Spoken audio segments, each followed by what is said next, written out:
What up, y'all? I hope everybody is doing well. We're here for our Saturday night secret sermon where we are reprising our weekly Secret Teachings of Jesus segment. And I am delving into the Gnostic Gospels, the ones in the Nag Hammadi scriptures. And this is something that I started just out of curiosity and interest and something I wanted to do for fun. And I didn't know when I would make time in my schedule and really discipline myself to stick with it. And so I thought, well, let's just make it a weekly segment together. So I'm not a theologian. We're just doing this for fun and for goodness sake. And yeah, basically what I do is after work, I come home and I will pick up whatever book we're in, and I will pick out a portion that's been standing out to me, and then I feel like I kind of get some insights coming through, and I just start the video and we read it out loud together, or I read it to you.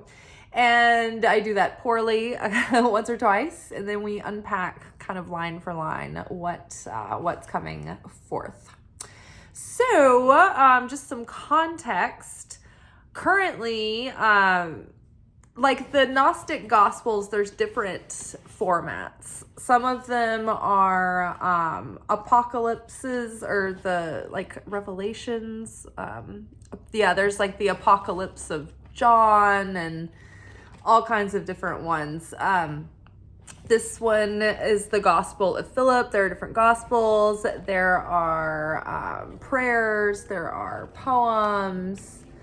There was the secret book of James. James is Jesus's brother. Can you imagine?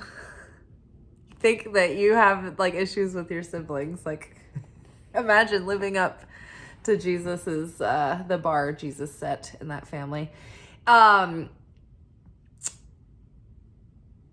Yeah, and the gospel, or the secret book of James, was more conversational, and it was character driven. But what we're on right now is the Gospel of Philip. And so in this particular gospel, there are basically small portions of text, and it's these cryptic passages that one is meant to sort of meditate on, and plants seeds, and then it expands within the soul, the symbolism and it all. It's kind of talking about the most mystical truths of the cosmos, but you kind of can only do it from the side, kind of thing. Okay, so tonight's portion is called Truth. And here we go. Da, da, da. Truth brought forth names in the world for us. That was weird.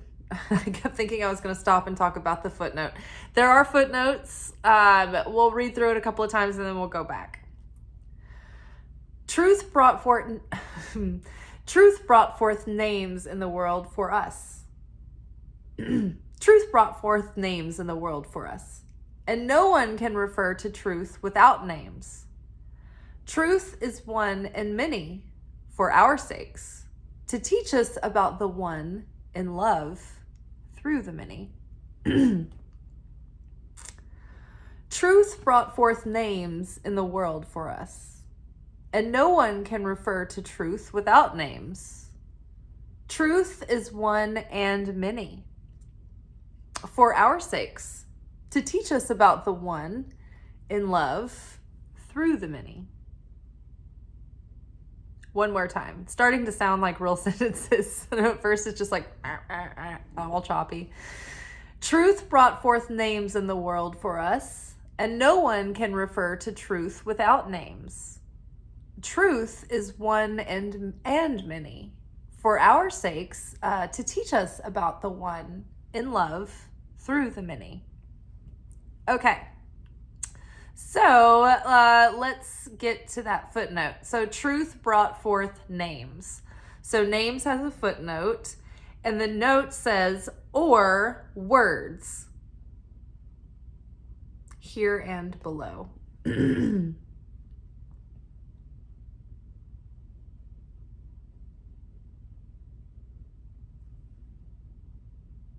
I was just wondering if the here and below literally meant here and below on the page, or if they meant like here and below, or like here in the upper realms and then below in our realms. But I think I'm just getting too overthinking it. I'm just focus.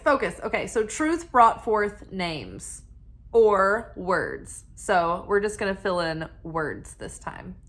So truth brought forth words in the world for us, and no one can refer to truth without words. Truth is one and many for our sakes to teach us about the one in love through the many. So truth here is spelt with a capital T. Or it's not necessarily, but I'm thinking of it in a way that's like a capital T kind of truth. Because the way that I see truth in this passage is almost like, it's like an essence or a spirit. And to me, truth is basically a depiction of the manifestation of the light, right? Or an expression of the light. So truth is a manifested expression of the light being the creator, the light being pure light, white light that contains all matter, all unmanifest, all the colors of the rainbow.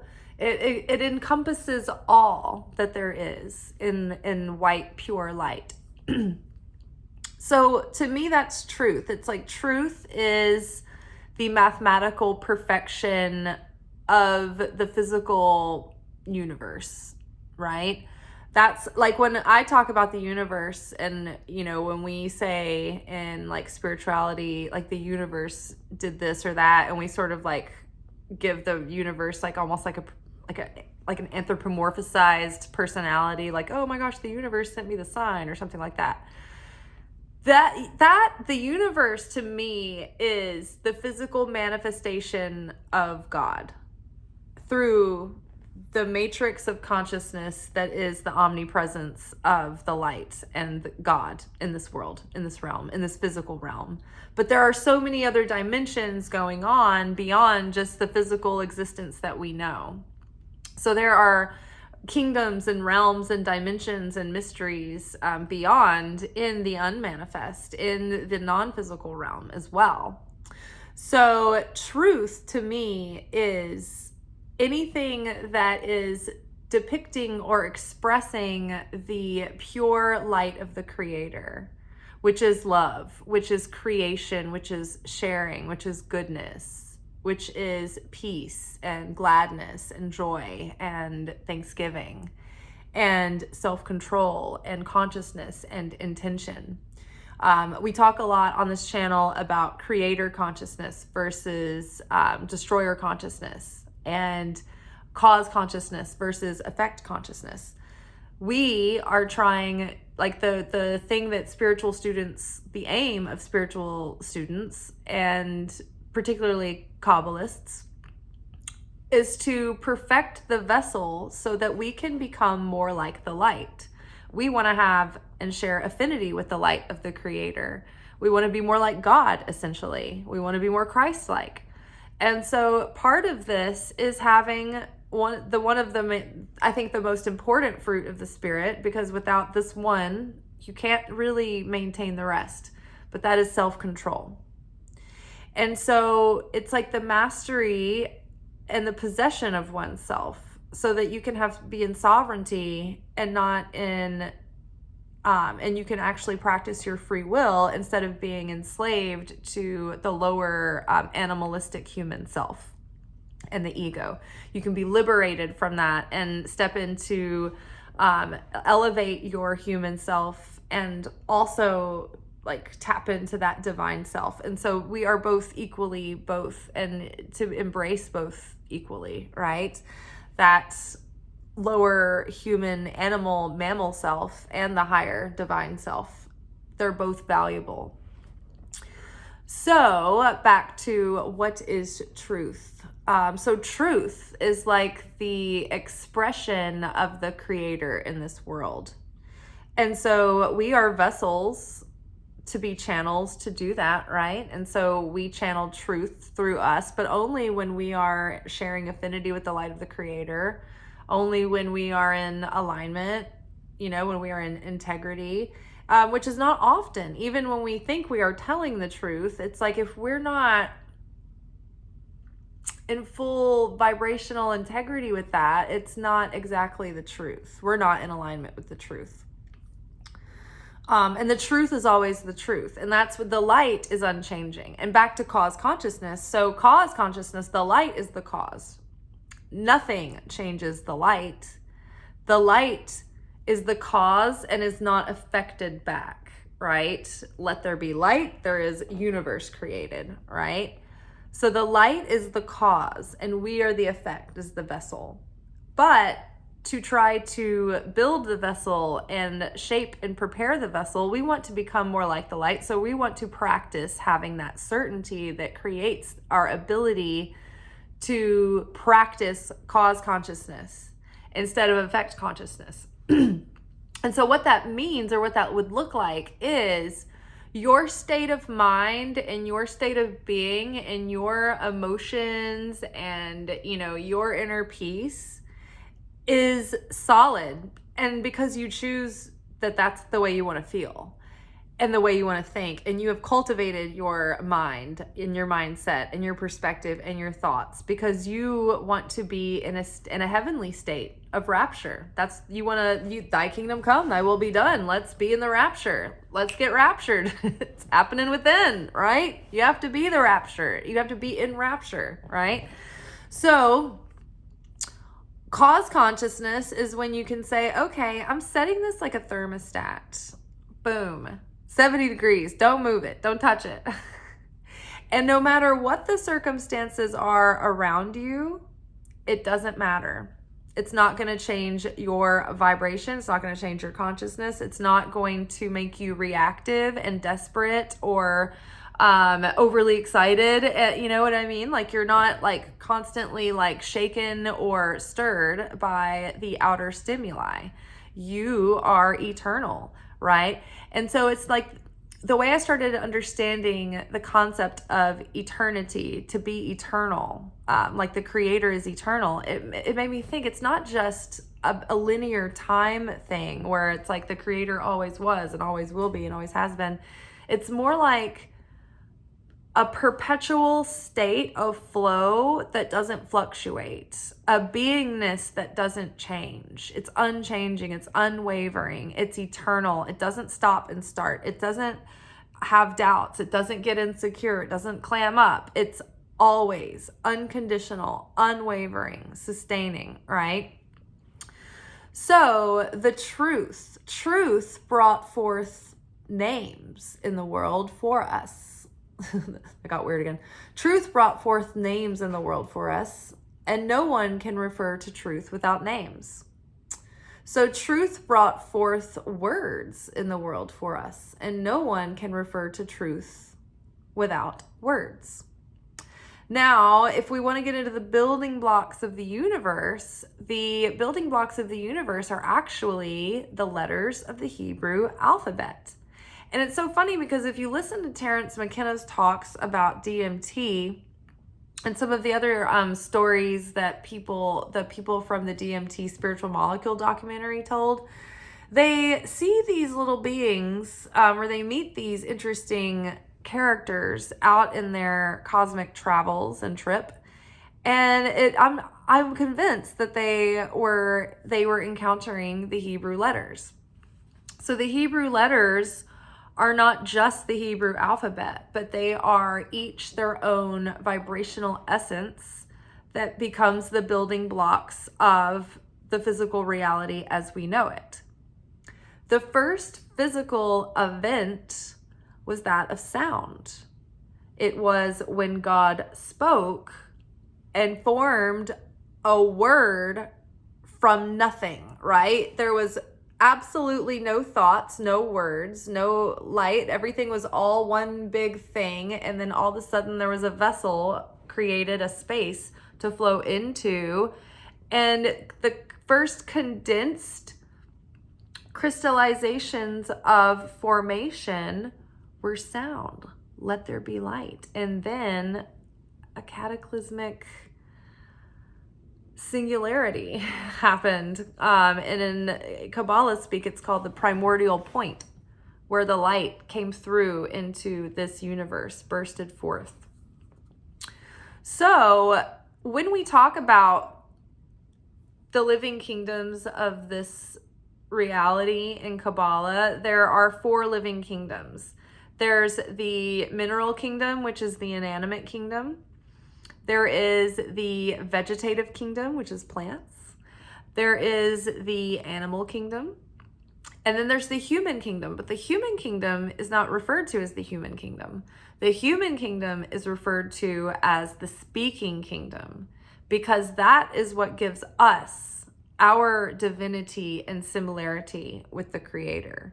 We have the ability to form a thought in our mind, take something from absolute void, a spark comes, we form a picture, a thought, a vision in our mind, and we can put a word to it with consciousness, we can voice our desires, right? We can give voice to our soul, we can express our soul, and we can create things with our words. Not just words, but our words create thought forms that then become things. So truth brought forth names in the world for us, and no one can refer to truth without names. Now, the universe, as depicted through Hebrew myth in Genesis, the poem of Genesis, was depicting a lot of layers of things that were going on. And this is like a layered telling of what like quantum physics and things are or astrophysics describes in, you know, the creation of the Big Bang and things like that. And there's all of these things going on with the Garden of Eden that are metaphorical and metaphysical and esoteric. And so I don't want to get lost in that. But the creation, let's just take it all in stride for a minute. The creation of the universe came through words that were built from letters, right? When we create things in life, it starts with being able to articulate them into words, right? So truth brought forth names in the world for us, and no one can refer to truth without names. So literally, the world in existence is created with letters and words, and that is an expression of the light of the Creator. And the truth, or the expression of the Creator, brought forth words in the world for us. And no one can refer to the expression of the Creator without words, right? Doesn't it make sense when you start replacing the way that we're understanding these words? So truth, if truth is the expression of the Creator and names are words, the expression of the Creator brought forth words in the world for us, and no one can refer to the expression of the Creator without words. The expression of the Creator is one and many for our sakes, to teach us about the one in love through the many. So we have this one passage talking about a couple of different things layered on top of one another. So we've got cosmology being referenced in building of the universe, building of existence, literally with words. Truth, when truth is present and spoken, it starts to crystallize and form into something because it has all the support of the universe behind it. Not only does it have, like, it's been spoken and brought forth, like, been spoken life into, so it's being brought forth into being. But if it's true, then there's all of, like, there's not resistance to it becoming. So then we have this cosmology happening about the formation of the universe. But then also the esoteric quality of the mythic truth. When something is like mythically true, it's a truth that's so grand and so large that you can only almost speak of it through myth. It's like true cosmically. It's true when you talk about the universe. It's true that story happens when you talk about nature. That story is so true that it happens depicted in important lives of prophets. That story is so true that it is depicted in art, and you find it in architecture. And you know what I mean when, like, something speaks to you and you're like, oh my gosh, this reminds me of this thing. Or like when nature tells us truths and metaphor that speak to us about life, and we're like, oh my gosh, that's so true. It's the same thing, right? It's like the truth is echoed everywhere, and it's expressed in everything because it is so it's the beingness of it is undeniable. It's everywhere. So truth brought forth names in the world for us, and no one can refer to truth without names. Truth is one and many for our sakes, to teach us about the one in love through the many. Now, this portion here, truth is one and many for our sakes, to teach us about the one in love through the many. Now, I think that this is just exactly what I was just getting at, is that when something has this cosmic level of truth, that you almost have to speak about it through myth and poetry, and you kind of have to come at it from the side, because to give it just one little, like, practical, straightforward expression doesn't do it justice. It flattens it. It makes it only that. There's so much more. There's so many more layers, right? There's so many more parts of it that are true. It's the lotus, the many-petaled lotus is when truth is so true. It's the expression of the creator. The creator is everything, all in the creator's self. And so the expression of truth has the wholeness of the light within it, right? Now, let's see. Truth is one and many for our sakes. So not only is truth this, like, one statement that we say or one thing that we're telling is true, but it's true in a lot of different ways. And that that story is shown everywhere to us. It's shown in nature. It's shown in human dynamics. It's shown in stories and art and whatever. It's like these truths keep being depicted. That's part of it. Another part of it is truth is one and many for our sakes, to teach us about the one in love through the many. Have you ever felt like, to some degree, in our hearts, we all know that we're talking about the same God?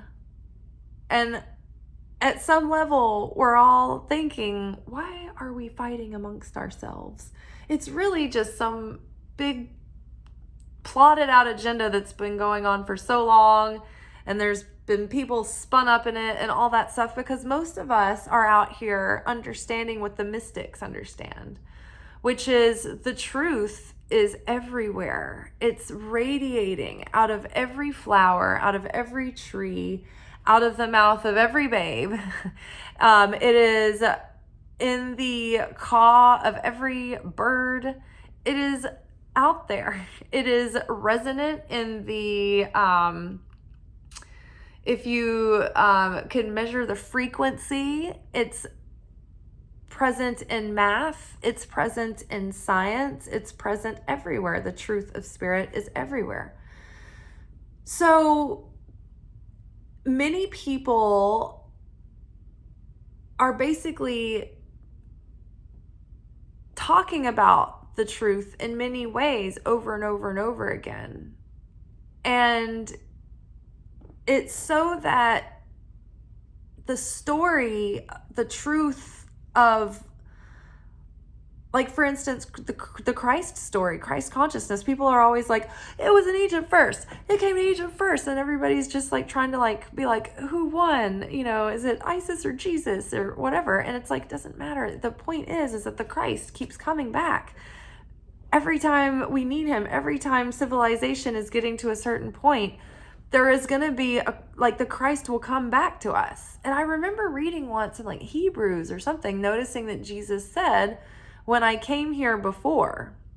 And I was like, record player screeched, like scratched, like stop the record. Like, what? Did anybody notice Jesus mentioned, like, he was like, when I came here before. And I'm like, does he mean to like this town?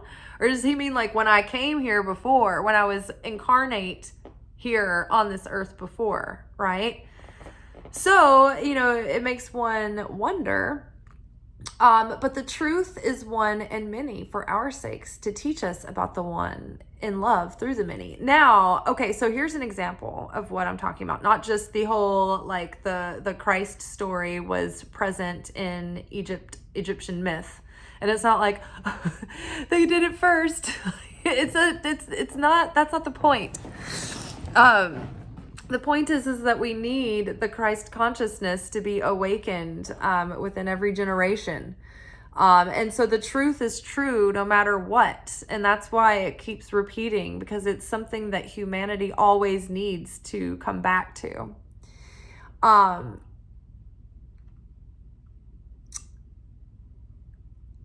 hold on. What was the other example I was about to give? Truth is one and many for our sakes, to teach us about the one in love through the many.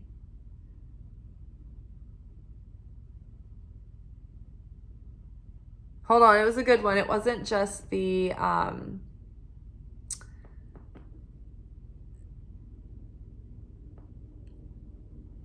the Celts. Okay, so I remember, thank God.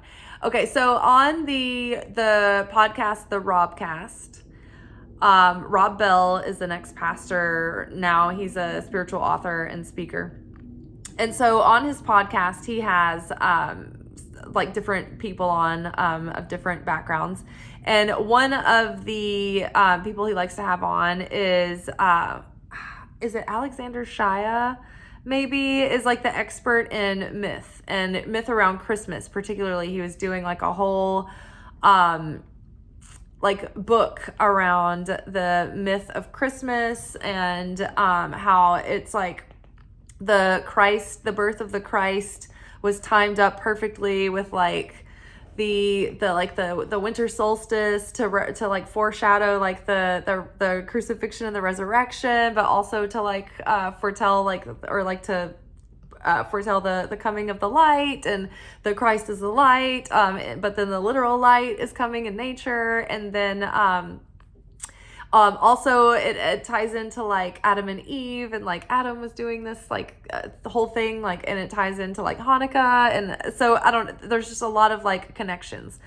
So there's a couple of podcasts like dedicated specifically to pointing out all the ways that the nativity story was translated to the Celts with a perfect, like, seamless translation, because basically the Celts nature rituals were celebrating the same truths, only as depicted as the literal sun, and not like the son of, with the halo sun, but like not just the son of God, but like the Celts were celebrating the sun in the sky. But the story was essentially the same. And I can't go into all that detail now because I can't do it justice, but that podcast is really great. I don't remember which one it is. It's like a couple of the Christmas ones that talks about the myth of Christmas. You'll recognize it by the title if you really want to dig through and find it. Okay, so truth brought forth names in the world for us, and no one can refer to truth without names. So it's like God brought forth a way to communicate these ideas to one another, and share this wisdom, and share love, and share creation, and share this truth, share the gospel, right? We were given a way to communicate this and share. So truth brought forth names in the world for us, and no one can refer to truth without names. Truth is one and many for our sakes, to teach us about the one in love through the many. Now, it's great because when we can see that God is within everything, God is omnipresent. We live and move and have our being in Him. In Him we live and move and have our being. It's like He is the universe, and we are in the universe, and the universe is within us, and we are in God, and God is in us, and the light is within all our molecules, and within all the molecules in this book, and in my couch, and in my pillow, and in my suspenders, and in my first communion medallion. And the light is everywhere. And so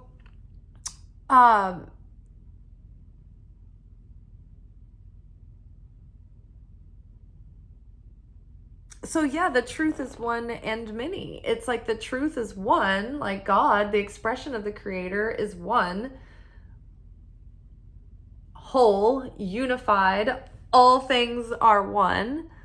White light is the presence of all color. The light of the Creator is the presence of all existence. So truth is one, but also many, meaning we are just splinters of the truth, right? There's so many layers in this one little passage. We, each person, is a little cup of the Creator, a little splinter, a little offshoot, a little plant starter of the Creator, right? And we are a living expression of that. Now, we have to go through a process to correct ourselves, to attune back to the truth, right? That's part of the contract of being here. That's why we have different levels of our personality. But our spirit within us is pure, whole truth. Our soul is pure, whole truth with pulp. And we have to sift the pulp. And the ego is attached to that, and the personality and all of that. But the truth is in there. The truth is out there. X-Files. Okay, so the truth is one and many for our sakes, to teach us about the one in love through the many. So it's like there's all these different ways that the universe, that life, that love is always presenting us with this truth, with this gospel, with this message, that we are love, that we are loved, and that we are protected, and we are provided for, and there is, peace and fulfillment and goodness available. The truth is one and many for our sake, to teach us about the one in love through the many. And I think that, people have their own ways that they talk about this and express this truth, right? Even more so, or even honing in more specifically than the truth, the cosmic truth being depicted in all ways, art and nature and, human dynamics. But we literally have different ways that we talk about the Creator, that speaks to each of us in different ways. And I'm not saying that everyone is right and everyone has the truth correctly. Maybe we don't. We're flawed, right? But in essence, the truth is within each of us. And yes, we have filters that are in shells around that truth. And so we have to dig it out, and we have to do a lot of cleansing and a lot of soul searching and work to connect with the Creator, to be able to get down to that core truth, right? It's like a diamond that we have to mine for. It's not just right at the surface. It's not just readily available. It takes refinement. But the truth is within each of us, and it is possible to tap into that, because each of us is connected to the Creator through our spirit. So the truth brought forth names in the world for us, and no one can refer to truth without names. Truth is one and many for our sakes, to teach us about the one in love through the many. So yeah, we need words. We need words to be able to speak and tell the truth and spread the gospel about, the Creator and Christ consciousness and being liberated from illusion and darkness and despair and fear and scarcity and lack. And there's, so many ways that we can talk about this. And each person is different. Some seeds will be planted through one person's voice that will have no effect on another person, right? I'm not for everyone, but who I am for are a certain, type of person, right? And the people who don't understand me, they think that I am a heretic and that I am, out here wrongdoing, and they'll tell me all about it. And I'm like, yeah, I can see how they think that, whatever. But I don't need to help evangelical Christians. They're saved. They have all let us know that. They're all right. Everything's fine with them. But who does need my help, who does need someone where to turn, are people who can't do that church thing because they were wounded and rejected by that place growing up. And also the fact that there are so many churches out there now with pastors who aren't really called to do this. And they're not really, the material isn't living for them. They don't even understand it. I mean, I've gone to people's churches and sat there and been like, and I'm not meaning that from an arrogant position, but I mean, it's like, these are the people running the ship here. And Jesus got pissed too. He was talking to some of the high priests once, and he was like, it's as if a man is being born again. And they were like, how can a man go up inside of his mother and be born when he's already been born once? And I'm like, oh my God. And Jesus was like, you're the ones in charge? Are you this thick? He said something to that effect. are you this slow? Do you not get this? You're the priests. What are you telling these people? What God, good God, we're going to be ruined.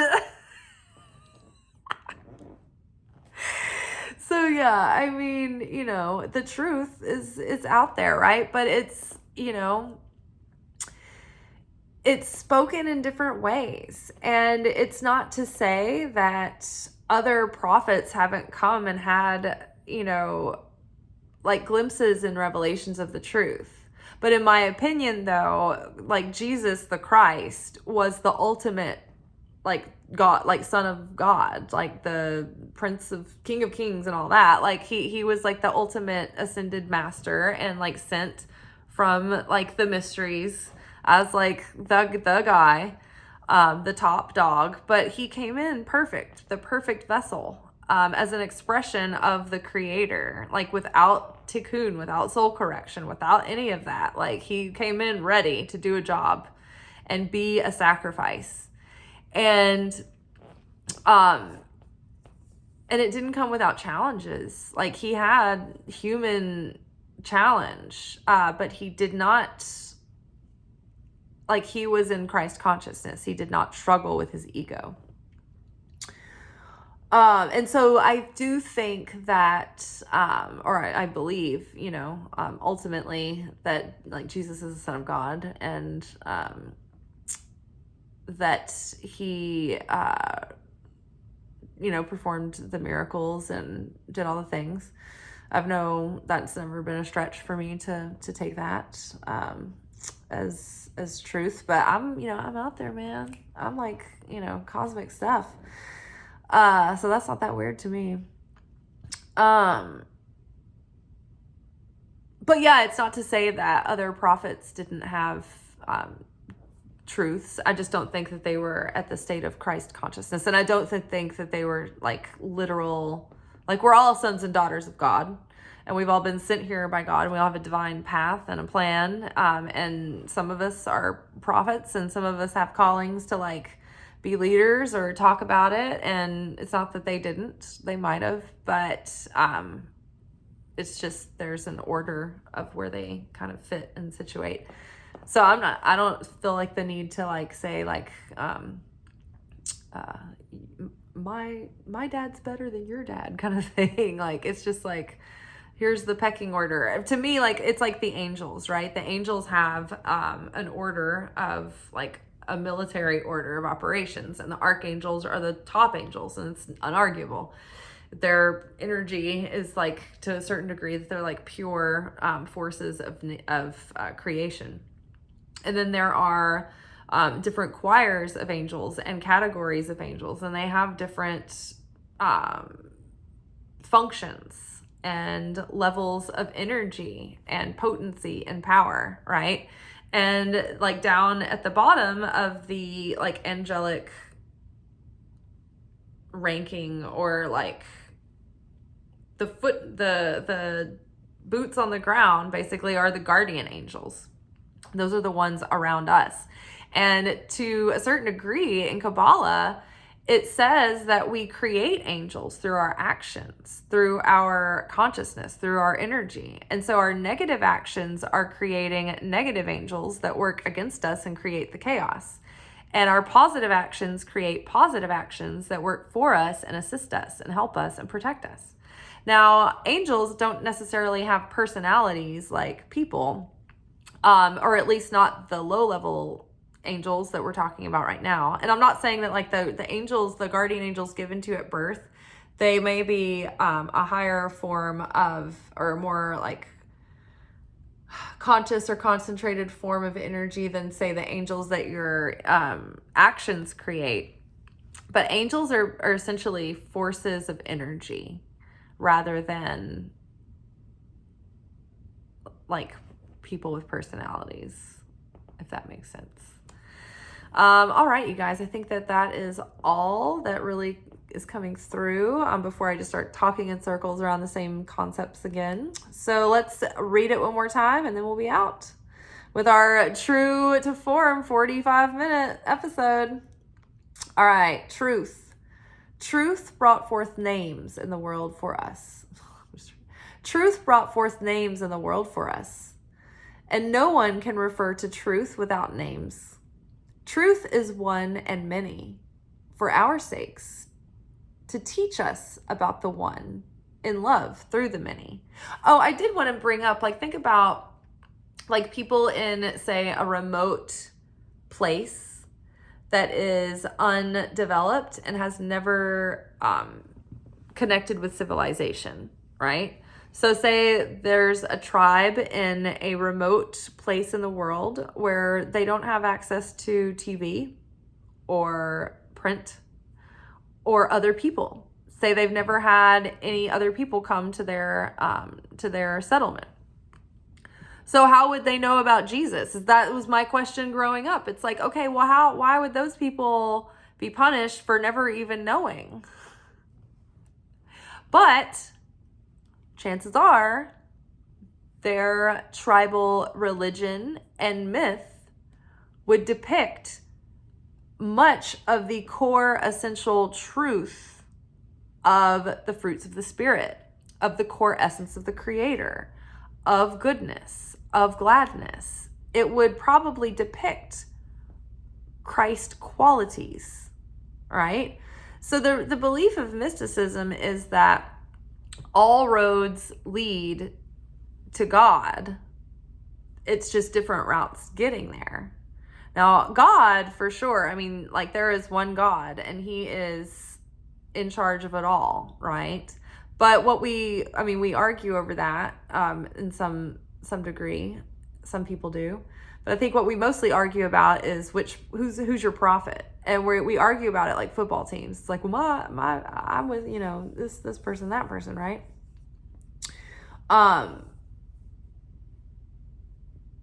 But yeah, I think that, like, for instance, when we look back at like the different time periods and different human civilizations when this Christ's story is told over and over again. It's told as many times as it needs to be in order to keep spreading, right? But the truth will be presented through the person, through their soul at some point. It will be channeled through. And it'll come through any way it needs to. So truth brought forth names in the world for us. And no one can refer to truth without names. Truth is one and many, for our sakes, to teach us about the one in love through the many. All right, y'all, be one in love through the many. Ciao.